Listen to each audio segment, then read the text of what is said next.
You wanted the best. You've got the best podcast. The hottest podcast in the world. The Chris Voss Show, the preeminent podcast with guests so smart you may experience serious brain bleed. The CEOs, authors, thought leaders, visionaries, and motivators.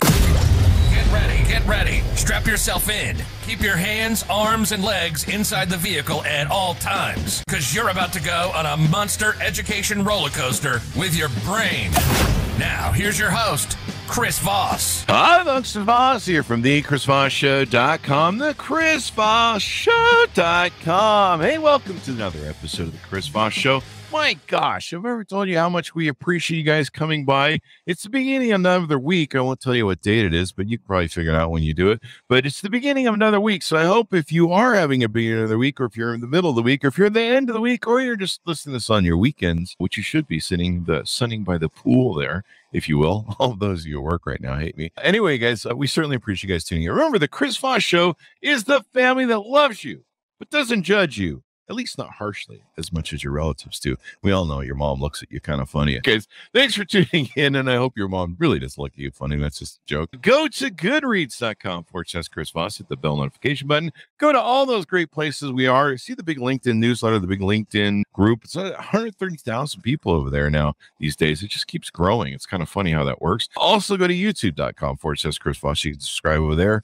and go give the show 5 stars there on the iTunes. She is the author of 2 upcoming books from Forbes. So this is going to be pretty interesting.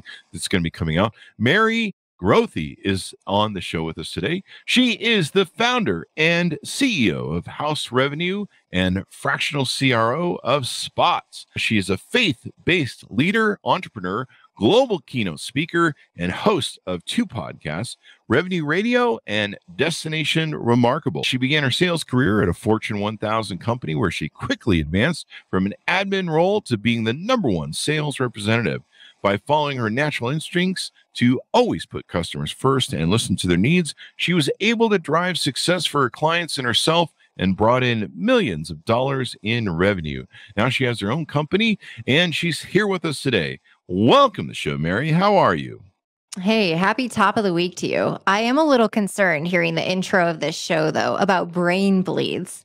I really hope the content today isn't that serious.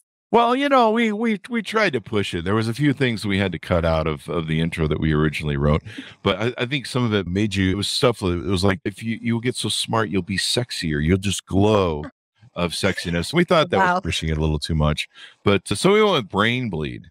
And, you know, I mean, between the coffee and everything else we're doing in the morning, there's a bit of brain bleeding that goes on one way or another.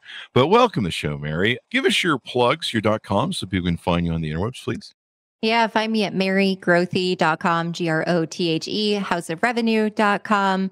And LinkedIn is my biggest audience by far. So send the connect request or hit the follow button. That LinkedIn is getting pretty awesome, isn't it? Yeah, I was an early adopter, love the platform, and I'm excited to continue to grow my network there. There you go. And I've got, I think, 30,000 connections and another 30,000 that follow me. There's 130,000 LinkedIn group over there we built from zero. There's, of course, all the different platforms that we have that are over there. I just got access to that audio, LinkedIn audio. Have you gotten access to that yet? If I have no idea what it is. What is it? It's basically, Clubhouse was kind of like a really hot thing. I got like 10,000 followers over there in Clubhouse. It was really hot during the lockdown. It was kind of a lockdown thing. But we just got access to that. And we probably should mention that the Chris Voss Show's over there daily on the weekdays doing little audio rooms. So you can check that out as well. You should ask for access to it. I think there's a link or something for it, but you should come on the room, say hello, and check all that good stuff out. So you have 2 books coming out in 2023 by Forbes Books, Destination Remarkable, Revenue Scaling Playbook. We're going to be talking about that, but give us a little bit of more color to your bio. Tell us a little bit more about your background, what got you here and got you doing what you're doing now. I would love to. The first book with Forbes is capturing my entire life story. Somewhere along the way, somebody said this is story worthy and it should be published. And I believed them. So we will see how it lands with the audience. But I do get to drip a lot of the stories and content on LinkedIn and also on the Destination Remarkable podcast. So you can fill in a lot of the holes to the short story I'm about to tell you and hear the backstory on a lot of these items. Ultimately, my upbringing was cool from one respect because I grew up in the performing arts and I was on the stage as a triple threat, actor, singer, dancer. My dad was an opera singer and actor. My mom was a pianist and choral director, and they owned a performing arts school. It was a cool upbringing, and that was the fun part of me growing up. But unfortunately, the sad part is my mom was an alcoholic and my dad was an abuser. And it was a really, really difficult childhood. They ended up losing everything and had to flee from the community from which we had the small business. And we had just a couple of days to pack up a moving truck after a big auction of all of our belongings with a big red and white tent in my backyard when I was 14 years old. We packed it up. We drove across the country. They had to file bankruptcy. They owed people just hundreds of thousands of dollars. It was not a good exit from the small town where I grew up in Northwest Indiana. Also said goodbye to a lot of family. And it was a rude awakening. I was 14 years old and they told me, as well as my 15-year-old brother, that we were going to have to fully support ourselves. So we ended up getting jobs at the local grocery store. And we ended up bagging groceries and supporting ourselves through high school. I was able to continue dancing. I danced with the Boulder Ballet, also took a hip hop and breakdancing class with the studio next door to the ballet company. And once that happened, I quit ballet. I fell in love with hip hop and breakdancing. Actually, later in my life, became a professional breakdancer. But what ended up happening at that point is I was focused on survivorship and I was fully supporting myself, fully independent. And I had a beautiful plan for my life. I got accepted to CU Boulder with a scholarship. And the plan was, hey, I'm going to become this professional dancer and fall back on a medical degree. Unfortunately, God had different plans, or fortunately. But when I was 18, I got into an awful car accident and my dreams of becoming a professional dancer were taken away. And so I entered into a really dark period of my life. It was actually the darkest 4 years of my life. I only through the good grace of God am alive and not in jail. It is a story that unfolds in the book in a little bit more detail, but I interviewed when I was 22 after being just fed up 4 years of in the dark. I married an abusive man. Like it was just not good.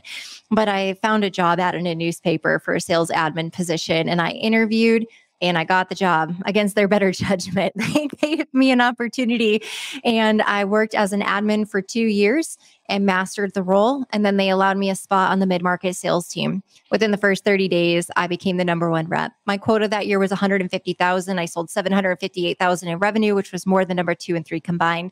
The second year, they cut my territory in half, doubled my quota, asked me to train reps across the country, and I sold 850,000.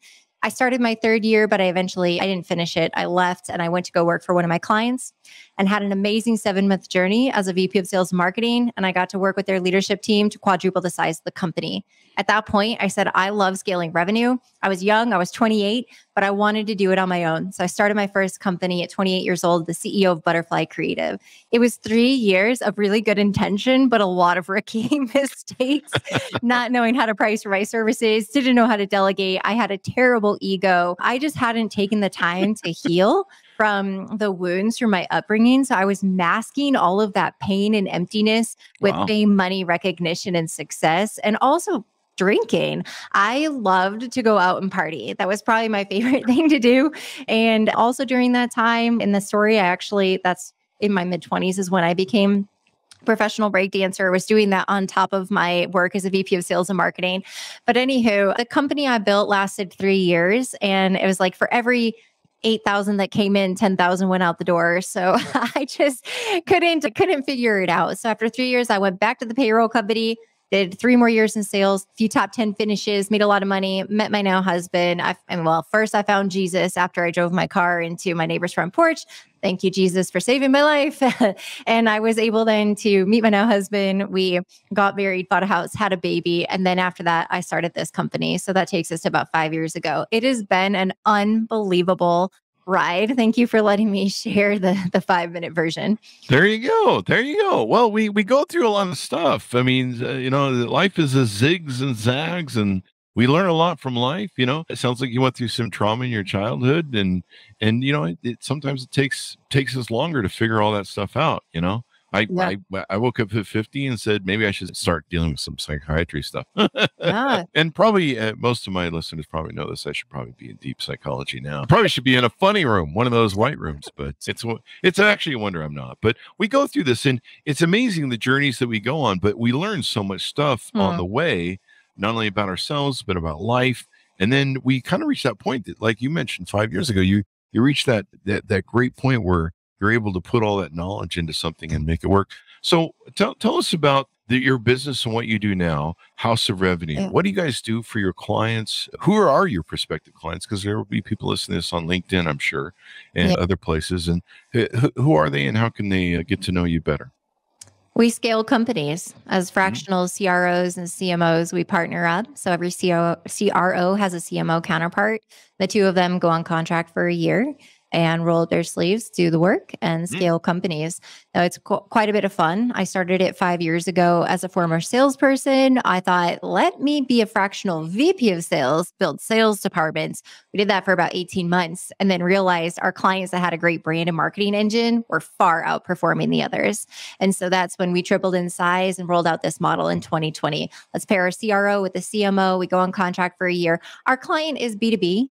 They are between 5 and 20 million in revenue, typically around in that range between 4 and 7 million in revenue. Companies plateau. What got them to that point is no longer working. So our ideal client has plateaued.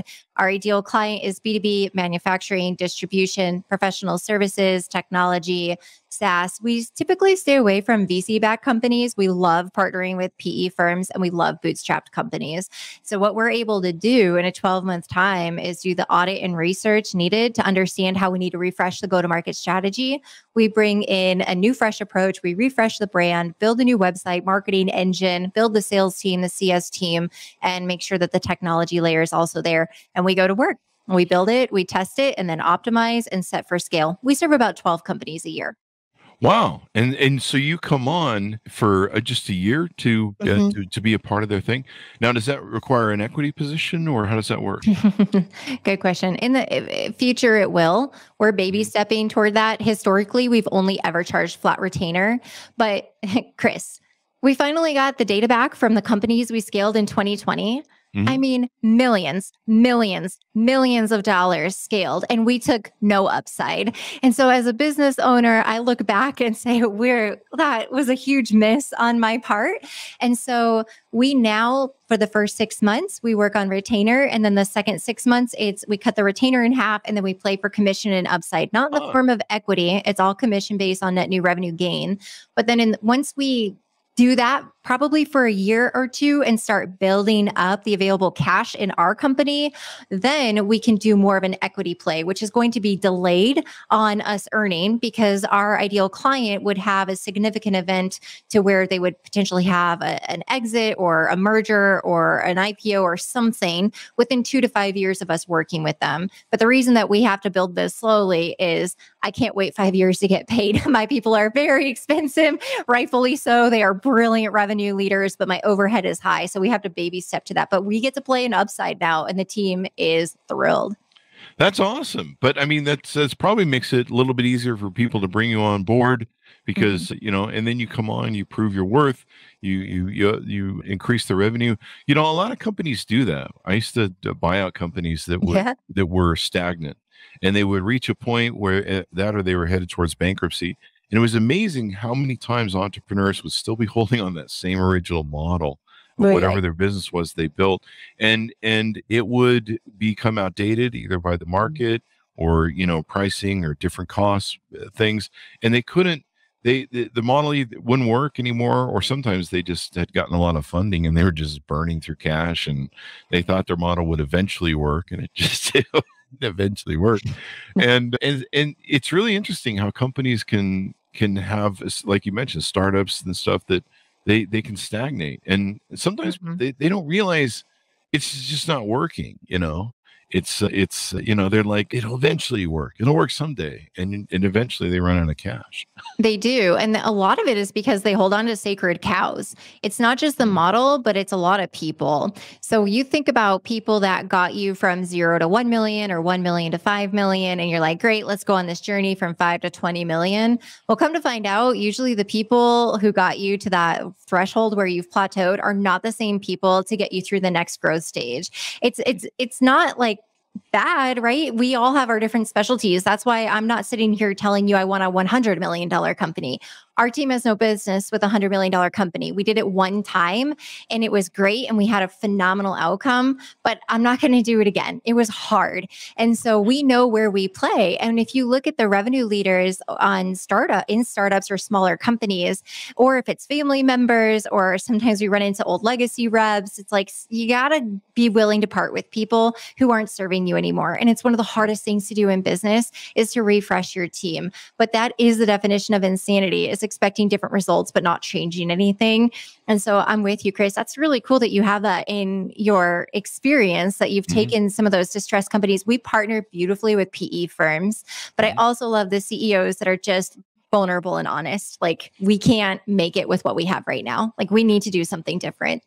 Do you find it's hard to get CEOs to be honest with themselves, especially startup entrepreneurs? I used to have a really hard time getting through to them sometimes. Like, sometimes we'd be, I was good at pulling things out of bankruptcy or close to bankruptcy, and then either folding them. What we were doing, I pulled companies that were, going to default on their payroll and file bankruptcy end of the week. And sometimes getting through their heads that, hey, you need to ask for help. You need to bring someone in who knows what they're doing. And sometimes that means you're not the boss anymore. Do you find sometimes it's hard to get through to people, to get them to have that aha moment where they wake up and go, yeah, we need some outside help here? Yes. So typically the CEOs that come into our funnel and they want to work with us, they are problem aware. So they know, obviously, hey, I like that term, problem aware. Like, we're not scaling revenue. Are you problem aware? Sorry to interrupt you, Mary, but that's a good rap. I like it. I'm going to be my new radio. That's my new shirt. Be problem aware. Exactly. Yeah. Problem aware versus solution aware. So problem aware, that's great when they come into the funnel. But one thing that we do before we enter into a 12-month agreement is we actually do a 40-day, $40,000 engagement, because we have to ensure that they understand what it is going to take to scale their company. So we do this 40 days of audit and research and present the go-to-market toolkit and the very granular revenue scaling plan. It comes with a revenue economics forecast, 12, 24, 36 months, revenue org chart, and it has the entire refresh on the brand strategy, go-to-market strategy. It has a baseline on all of the individual sales contributors and CS teams, so they can truly see if you are serious about scaling, you have to say yes to this 12-month plan. They'll know how much it's going to cost them, who most likely isn't going to be staying in the seat, who they need to hire. And so it's our way of having a beautiful discussion together, CEO to our team, to say, are we fully committed and aligned? Because, Chris, we've had a couple of failed launches where the CEO was very promising of, yeah, I'm down to do whatever it takes. And then we started working together and it was a mess and they weren't ready. And they, one, maybe overstated their product market fit or access to capital. Two, they said they were willing to let go of the sacred cows and they weren't. Next, they have this hidden revenue plan inside of their head that's very ego driven and they're excited about, and they just want us to run with their plan. It's like, wait a second, we already presented a plan to you. And so this is our way to have a decision point to say, are we going to work together or not? So that's one of those pieces that really helps identify. They're problem aware, are they solution aware, and are they fully aligned with exactly what needs to happen in order to scale? I love how you diagram and laid that out for issues CEOs can have in their head. One of the things we used to do was we ran an ad that would say, we have money to loan for businesses that are in trouble. And I read about this in my book. And it's really interesting how what we do is I would go visit with a guy, and usually they would be, they're on their way to bankruptcy. They're in that same place where they've held on to that model like a raccoon holds on to a piece of tin and where the red fern grows, and they're stuck in the hole, but they won't let go. they can't get their hand out of the hole because, a hunter has drilled the holes and put the tin in there. And so they'll hold on to that tin and they won't let go of the tin in spite of the hunter approaching to club them. And it's kind of one of those things that I find with a lot of CEOs, founders, entrepreneurs in the mid to low market size. And one thing that was funny was I would give them, once I couldn't get through them, because we'd say, look, we'll take you over, but, you have to go and your family's got to go too. And, or we're just going to put you down the thing, but you're not the CEO anymore. And they would be so stuck with their program. And so what I do is I go, look, we're going to give you a first right of refusal thing, and I'll give you $10 or $100 or whatever it was. And I'd say, look, we're going to give you a first right of refusal. We want you to call us first when you're ready to sell, but don't call me the day before bankruptcy. Don't call me the week before bankruptcy. You want to call me within the next week or two, because you got about 3 to 6 months on your runway right now before you're hitting the wall. And I can see it, but you can't see it. And a lot of times what they would do is they take this attitude that like, well, if Chris sees value in my company, there must be something here. And it's like, yeah, because it's in Chris's head and it's not in your head. And so I think what you outlaid is really important for self-employed people to recognize their own fallacies, because, I got to tell you how many of those I signed. They would always call me. You know when they call me? Week and a day before bankruptcy. Hey, do you want to buy this thing now? Not now. Not now. I pulled one company back from the brink of bankruptcy where they were going to default on payroll in a week, and it was all over. And I pulled that out within 48 hours. But I had to do a lot of rescuing, and the amount of money that they were wasting was just incredulous. But yeah, I like how you analogize that that you gave the analogy of what entrepreneurs go through in their head, because there's a time where you really need outside blood, you need outside mind, and you need people that are successful. to come to your project. Just because you got that model to drag for 2 to 3 years and somehow you got here doesn't make you freaking, I don't know, who can we use as a Mark Cuban or whatever. So there you go. So what's the best ways for clients to reach out to you to get involved in working with you or explore working with you? What's the best way for them to reach out and do that? I recently added a lot of copy to our website to try to help people understand who we are, who we're not, what we do, what we don't do.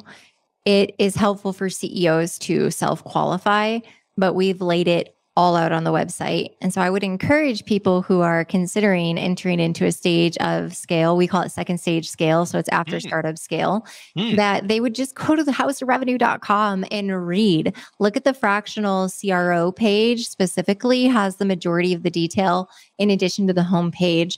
But that should be an opportunity for you to read through and understand, is this for me or is this not for me?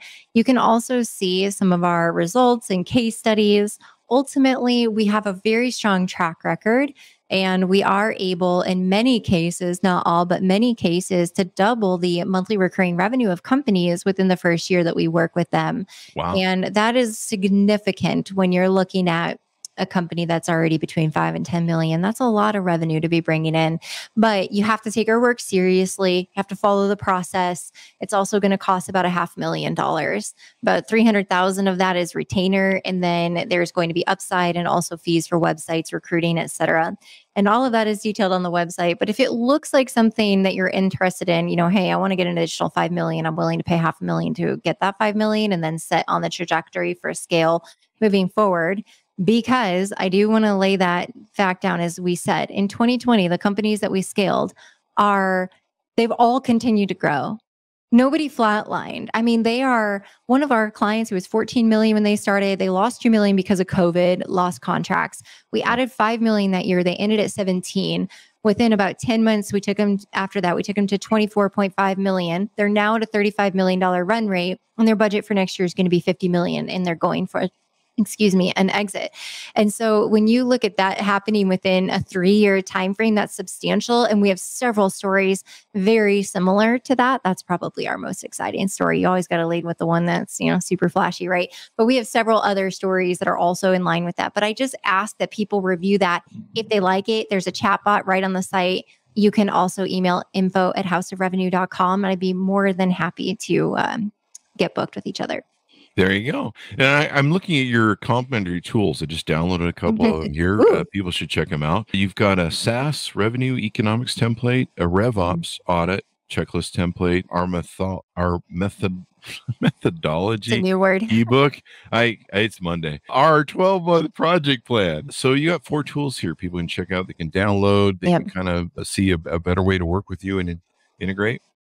Yeah, that's exactly right. Start with the resources. You can get an example of some of the work that we do. We're going to be refreshing those. We refresh them about every 3 to 6 months. And so anybody who downloads now, we refresh it. We'll send you the new one when it comes out.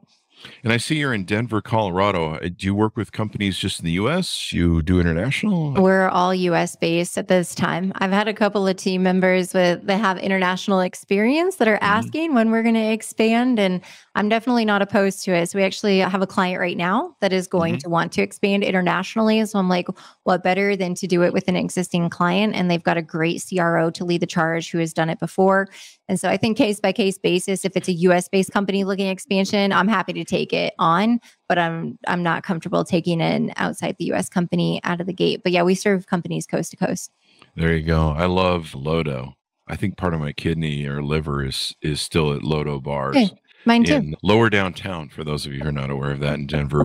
Denver's a beautiful place. Yeah. And I think I had a third place there and our third office there for years. It's just a beautiful place, but I partied a little too hard at those Lodo bars. But I remember them nicely. They're a wonderful time. Let's talk about your books. Let's get those in here because we want to plug those as well. They're coming out in 2023. September 2023 is the date on them. You've got 2 books coming out by Forbes Books. One's called Destination Remarkable. One's called Revenue Scaling Playbook.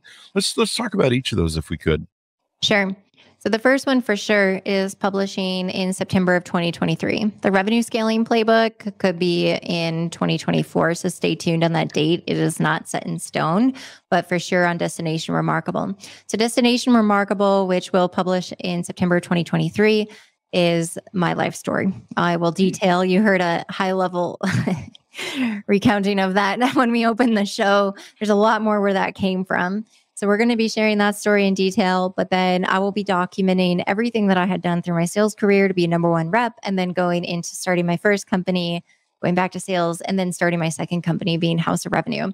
I'll be documenting the highs, the lows, and turbulence of being a wife and a mom and a CEO, which I think adds an entire layer of complexity that only wives, moms, and CEOs understand. And so my hope is that I can lay it out, the good, bad, and the ugly, also just centering on being a faith-based leader. It's something that's really important to me. It's actually the #1 thing that's important to me. And I would like to debunk a lot of the myths around Christianity. I have a major beef with American Christianity. I think that it's broken. I think that a lot of people are running away from it who don't understand, but I don't blame them. There's a lot of people that don't model it very well. So understood. But for me, I'm really filleting and sharing my heart with everyone and documenting the journey. It will go up to present day, which is us just about to celebrate our 5-year anniversary as a company. We've had some crazy highs and lows in the last 2 years. People who have been avid listeners on the Revenue Radio podcast have had it live detailed for them every week. So that's a nice way to catch up if anyone's interested in what the heck has happened over here. The second book is going to be centered around revenue scaling playbook and methodology. I'm not going to get cracking on that until next year. I need to focus on getting the first one written, and then I'll have more for you, Chris. So maybe we'll come around a second time and we can talk about the revenue scaling playbook. But my hunch says it's going to be following the process and methodology that we've been following for years, tried and true method of audit, research, build, test, optimize, and scale. Heavy emphasis on go-to-market refresh and being rooted in customer need. There you go. That is awesome. And it's you've had an incredible journey. What was it like getting Forbes to publish the books? I mean, that's pretty awesome. I think we need to have more Forbes authors on. What was it like? Surreal. Yeah. Surreal. I got an email and I thought it was spam. Like, what is this? I took the call and I had a screener that was asking some questions, and then they put me in front of the head of publishing, and then she submitted me to the council, which is 4 people, and unanimously they said, yes, we would like to publish her. And so it's an honor. I mean, this thing is going to have international distribution. It'll be in airports, and I'm pumped. I'm pumped. I saw the book cover design. Woo! I feel like I'm playing in the big girls club. I could not believe how good it looked, but I'm just really honored to be working with their team. I have a writing team, a design team, and they are super high class. So the experience has been absolutely wonderful. But can you expect anything other than that with the Forbes brand? That's really awesome. Great brand. I mean, I grew up reading Forbes. Back when it used to be like about this thick with ads. Back when I think the grandfather ran it. And yeah, I remember it was in the 90s and 2000s. It was like about this thick, the Forbes magazine.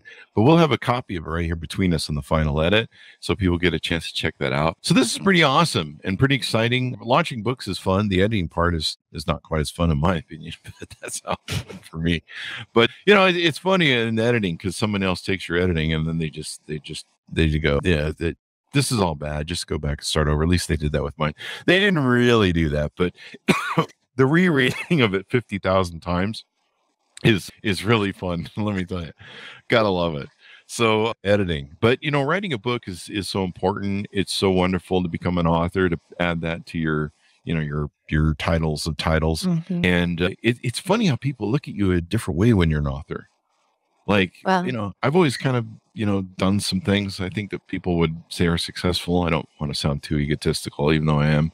We all know that. But, it's adding that author thing. Like, people look at you weird, like it's different. But when you go through the gauntlet of how hard it is to write a book and put all that down and the editing and prepping and, getting that whole thing just out there in the world and shipped, basically, people should look at you differently because it's hard. Like, I know a lot of people that try and write and they don't ever get it done. Yeah, a lot of people do start the project, but don't take it into fruition. It is really difficult.